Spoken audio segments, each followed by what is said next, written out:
Snowball is going to read The Buying Game. The Buying Game by Abella Timsar Dedisun. So many people simply buy the item they need at the price they are given. It is a very sad state of affairs when the game is really open to all. You don't need an invitation, and it is a game, the game of bargaining, to be played seriously and, I hasten to add, politely. And elsewhere, it is common for the shop owner to offer the prospective buyer tea or sweet meats and engage in polite conversation before commencing the business, because they're civilized. This eminently civilized tradition has a practical purpose, allowing the buyer to observe the wares for sale. It is considered impolite not to accept, though it does not imply obligation on the part of the buyer. Whether this particular custom is part of the culture or not, it is wise for the buyer and seller to greet one another with smiles and warm salutations, like gladiators honoring one another before the battle. Bargaining is expected all over Tamriel, but the game can be broken if one's offer is so preposterously low that it insults the shopkeeper.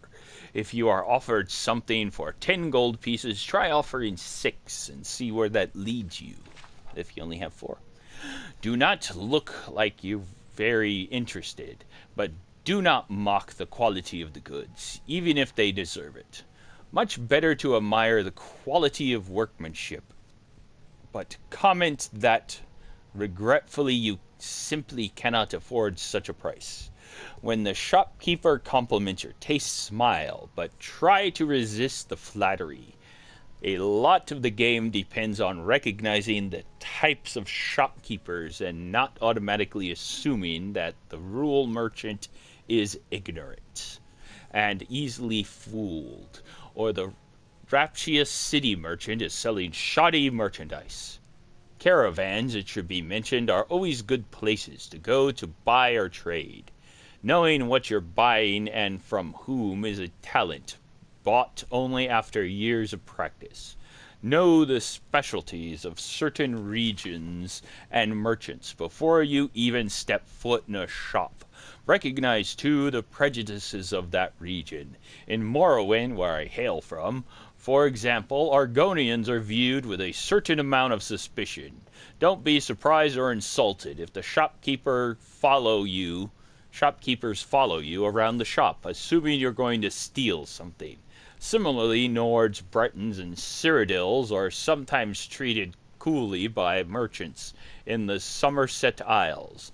Of course, I don't know any shopkeepers anywhere, no matter their open-mindedness, who aren't alerted when a Khajiit or Bosmer enter their shop, even Khajiit and Bosmer shopkeepers. That's racist. Ding!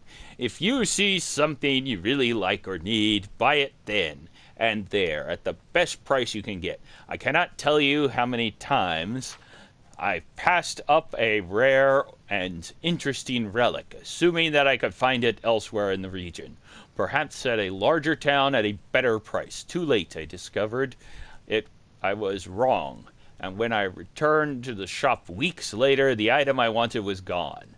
Better to get a great purchase at a decent price and discover it again at a worse price than to miss out on your opportunities for ownership.